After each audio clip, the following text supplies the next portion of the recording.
Hello everybody. The chapter begins with Arthur breaking out from the heavens into lions, asking people if with holy wars they have not asked loved ones, people do not accept their words. But Arthur shows an illusion of lost loved ones, of people of lions gained confidence of some. Just at that moment Tristan arrives to confer it and it attacks him. But Meliodas arrives, who is now the king of lions, with the mythical full counter after an ardor discussion, and Meliodas exchange blows capable of destroying mountains. Citizens are concerned about getting involved in the fight, but Tristan stays and goes to the fight, but he is easily defeated and Meliodas saves him. They argue and Tristan begins to suffer for his power, and Meliodas helps him and Arthur attacks them from behind. But in an epic moment, Lancelot arrives and saves them. Lancelot, in a blink, the fight begins and does a lot of damage to Arthur. He attacks him and Lancelot dodges his attacks, but Lancelot without anyone knowing how he shot down Arthur. But Arthur manages to stand up and effectively attack Lancelot by making Meliodas have to help him, but it was no use. As Arthur already active in the chaos that is in his right arm, Arthur says that chaos only protects him as a host who is unconsciously, that is, he has no relation to his will. For that reason, Lancelot could not foresee that attack.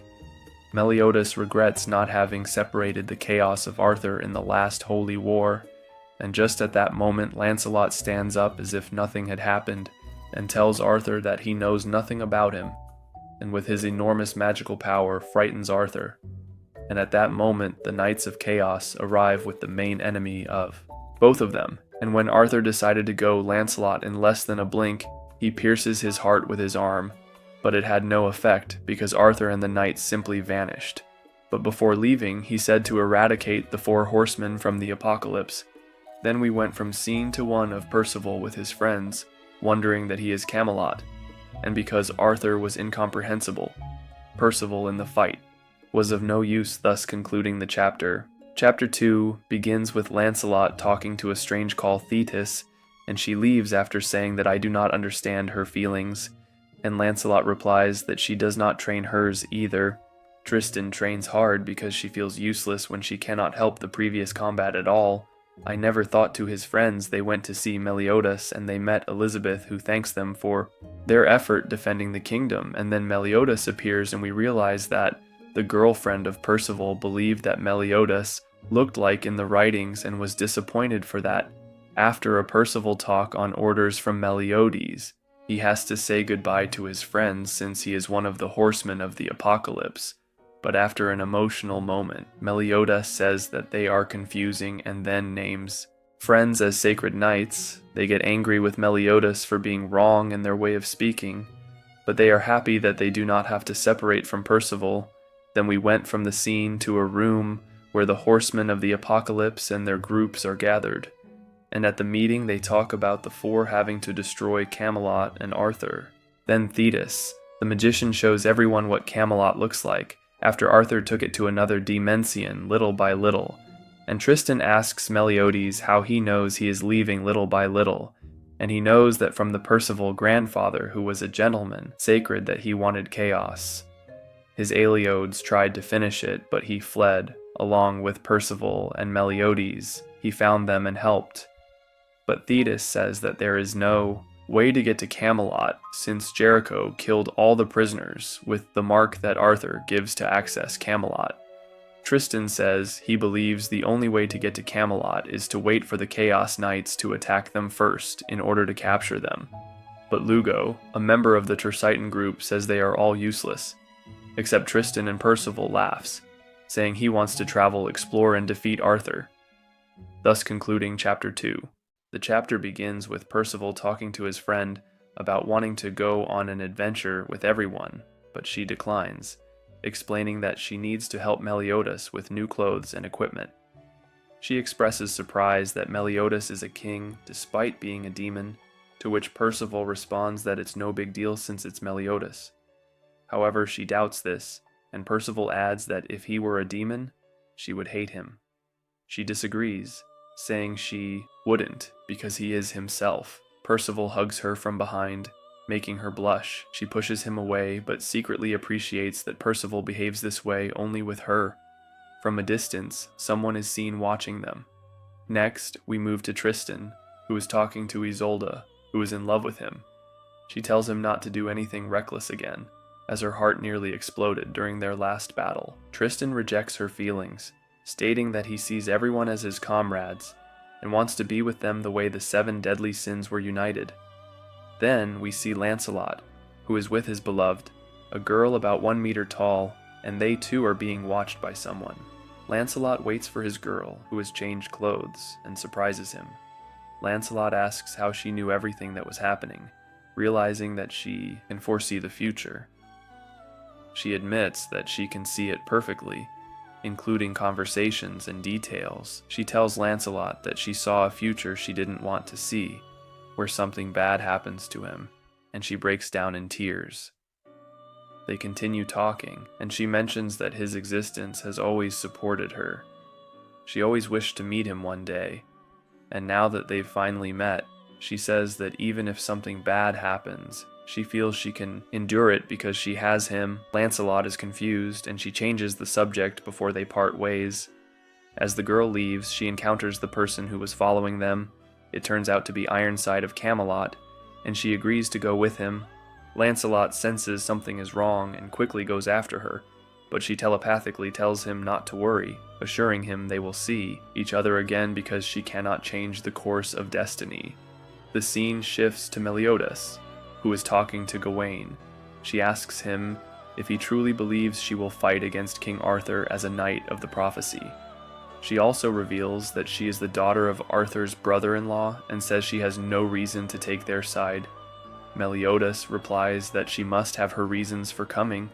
She states that she could betray them at any moment but will act as a knight of the prophecy for now. Their conversation ends, and Meliodas gathers everyone into 2 groups, saying that Camelot's attacks will increase. He announces that Percival and Gawain's team will head north, Tristan's team will go south, and Lancelot will go alone to the east.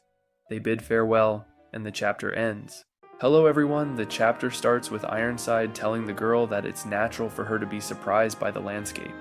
She tells him that from that moment on, she will go alone.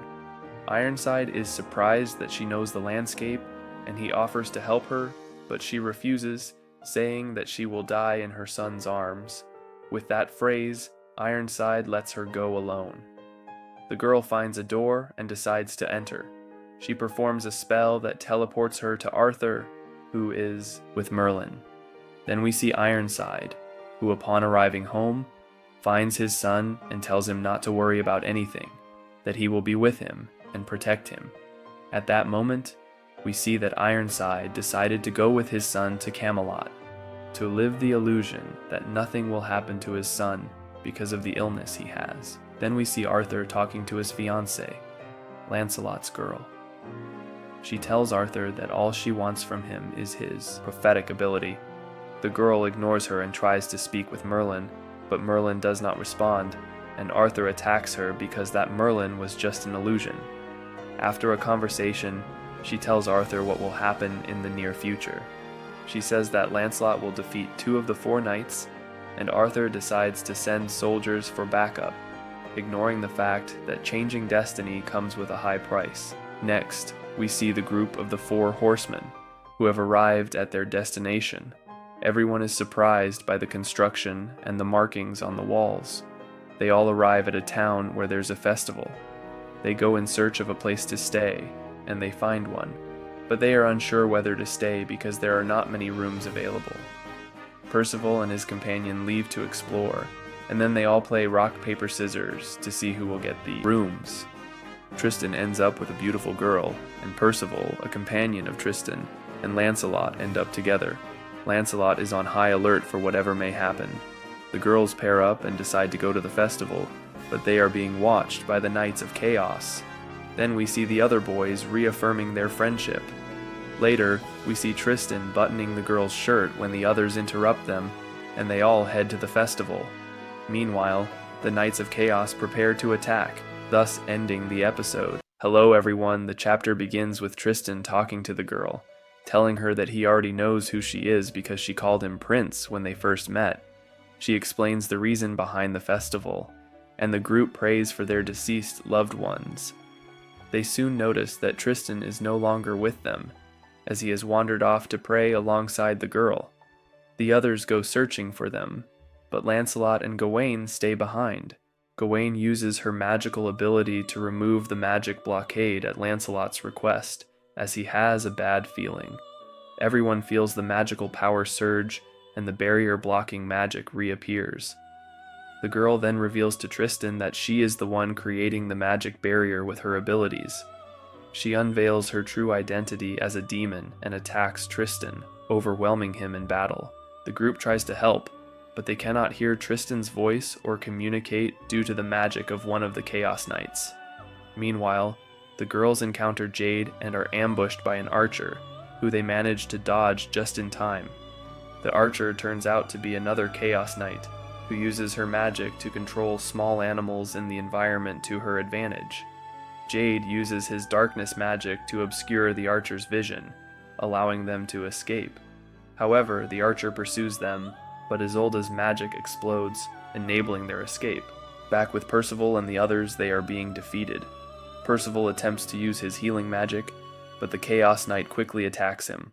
The others retaliate, but Percival appears to be knocked out. Meanwhile, Tristan is still battling the girl. Despite being severely injured, his angelic power allows him to regenerate, and he strikes back. The girl, realizing she cannot win, surrenders and entrusts Tristan with the task of defeating Arthur. In the final scenes, Lancelot and Gawain locate the enemies, and Percival awakens, auto-regenerating.